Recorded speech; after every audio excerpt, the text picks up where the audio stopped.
and thanks for joining Haske-Tv News with Ahmed Abubakar. The federal government says it has provided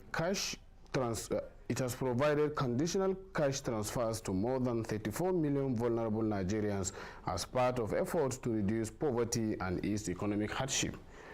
The Minister of Humanitarian Affairs and Poverty Reduction, Dr. Bernard Doro, disclosed this in Calabar, Cross River State, at the Maiden National Council on Humanitarian Affairs and Poverty Reduction.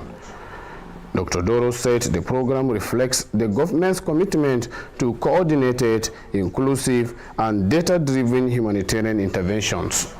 He added that the federal government is targeting 50 million beneficiaries before the end of the year, noting that social protection remains key pillar of the Tinubu administration's poverty reduction agenda. In his remark, the Minister of State for Humanitarian Affairs, Dr. Tanko Sununu, said evolving global realities have reshaped humanitarian response, making collaboration and innovation increasingly important. The Minister of the Federal Capital Territory, Nyansom Wike, has handed over 12 newly procured ambulances to hospitals across the FCT to strengthen emergency healthcare services. Speaking during the handover ceremony in Abuja, Wike said the move was part of broader effort to improve emergency response within the territory's health system. He explains that investments in road infrastructure, education, and healthcare are interconnected, noting that efficient emergency services depend on good road networks. The minister also disclosed that 15 healthcare centers across the FCT are currently being rehabilitated and furnished, adding that approval has been given for the recruitment of additional health personnel. Earlier, the mandate secretary of the FCT Health Services and Environmental Secretariat, Dr. Olalo Fasawe, described the ambulances as a major boost to emergency healthcare delivery in the territory.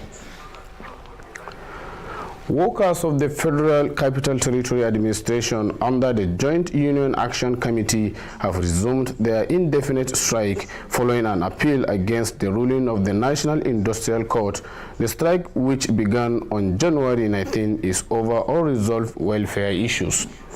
Reports indicate low activity across FCT secretariats, departments, and agencies in line with the union's directive for workers to stay at home. The National Industrial Court had ordered workers to suspend the strike on January 27th, adjourning the case to March 23rd. However, the union files an appeal through its lead counsel, Femi Falana-san, while the acting head of service, Mrs. Nancy Nathan, has directed workers to resume duty, and FCT Minister Nyansom Wike warns of consequences for defiance. Secretary Abdullahi Saleh urged workers to remain united and disciplined, noting that the NLC and TUC have called on FCT workers to defend their rights. You are watching Haske-Tv News. We are going for a break, after which we will resume and the news will continue. Stay with us.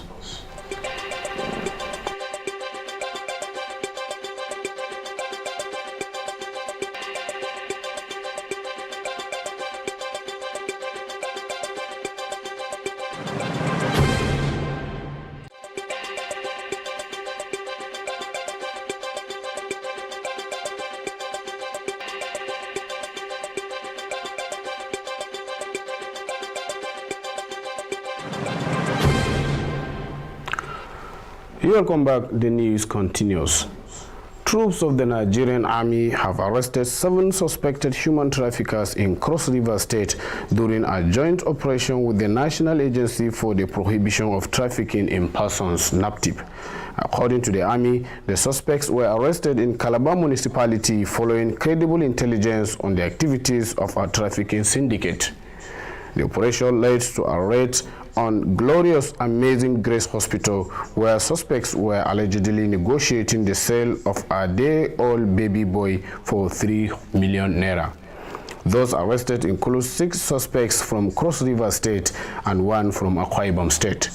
The rescued infant has been placed under the care of appropriate authorities, while the suspects have been handed over to NAPTIP for investigation and prosecution.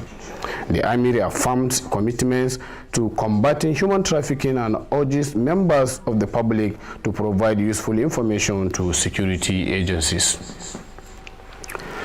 The Nigerian Security and Civil Defense Corps (NSCDC) has denied allegations that it is withholding promotion and salary areas from personnel.